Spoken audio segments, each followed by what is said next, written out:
இடம்பொருள் நேயர்களுக்கு வணக்கம். ஸோ இன்றைக்கி பார்த்திங்க அப்படின்னா இப்போ பாண்டியன் ஷோ சீரியல் செமையாக போயிட்டுருக்கு. சூப்பரான குட்டி குட்டி திருப்பங்கள்லாம் வச்சு நாளைக்கு பார்த்திங்க அப்படின்னா மீனாவுக்கு மட்டும் இல்லை மொத்த ஃபேமிலிக்கே அதிர்ச்சி கொடுக்குற மாதிரி பாண்டியன் வெளில போயிட்டு வராரு. கோப்பட்டு டிஎம்மா வர போய் வெளில போகணும்லாம் கேட்டு நீங்களே ஓடி போய் கல்யாணம் பண்ணிங்க, உங்களுக்கு எதுக்குமா வெளில போக வேண்டியிருக்குது அப்படின்னு எல்லாரும் பேசிகிட்டு இருக்கும்போது அவரே சினிமா தேட்டருக்கான டிக்கெட்டை கொடுத்து ப்ளஸ் பார்க்கிங் இங்கே பண்ணிக்கோங்கன்னு அட்வைஸை கொடுத்து ப்ளஸ் பார்த்திங்க அப்படின்னா வீட்டிலேருந்தே முறுக்கு அதிரசம்லாம் கொடுத்து அனுப்புகிறாங்க.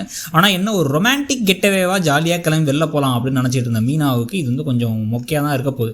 மொதல் சீட்டில் உட்காந்து பார்க்கணும், அதில் வெறும் 60 ரூபான்னு சொல்லிட்டு சொல்கிறாங்க.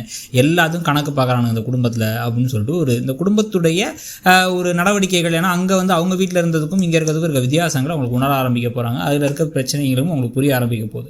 அது ஒரு பக்கம் இருக்கும் பொழுது இன்னொரு பக்கம் பார்த்திங்க அப்படின்னா இப்போ பாண்டியன் கதிரை எப்படியா கலெக்டர் ஆகுன்னு இருக்காரு. அவர் கலெக்டர் ஆகிறதுக்கு முன்னாடி அவருக்கும் ராஜிக்கும் இடையில காதல் ஆக போகுது. அதில் வரக்கூடிய பிரச்சனைகள்லாம் இன்னொரு பக்கம்னா இது ரெண்டுத்துக்கும் நடுவில் இப்போ பார்த்தீங்கன்னா மீனாவுடைய அப்பா திருப்பி எப்போ மீனாவை ஏற்றுக்க போகிறாங்க. ஏன்னா ஏற்றுக்கிட்டதுக்கு பிறகு தானே அடுத்த ட்ராமாலாம் பண்ணலாம். அந்த வீட்டை விட்டு இங்கே வந்துரு, உன் புருஷனை படிக்க சொல்லு, உன் புருஷனை அவங்க அப்பா கடைக்கு வேலைக்கு போக வேணான்னு சொல்லு, அது அவமானமாக இருக்குது, நாங்கள் தனியாக வேறு ஏதாச்சும் ஒரு இதை பண்ணி தரோம், அவருக்கு வேறு வேலை இந்த இடத்துல கிடைக்குமா அவர் படிச்சிருந்ததுக்கு அப்படின்னு ஏதாவது சொல்லி தந்தையிட்டேருந்து பிள்ளையையும் பிள்ளைகிட்டேருந்து தந்தையும் பிரிக்கிற வேலைகளில் ரவி செய்ய போகிறதும் அடுத்தடுத்து நடக்க போகுது.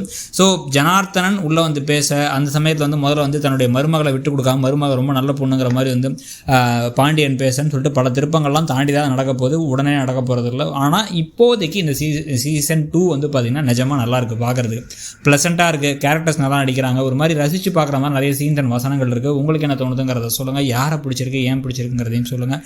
இந்த கதையில் அடுத்து நீங்கள் என்ன எதிர்பார்க்குறீங்கிறதையும் சொல்லுங்கள். தேங்க்யூ. இடம்பொருள் நேயர்களுக்கு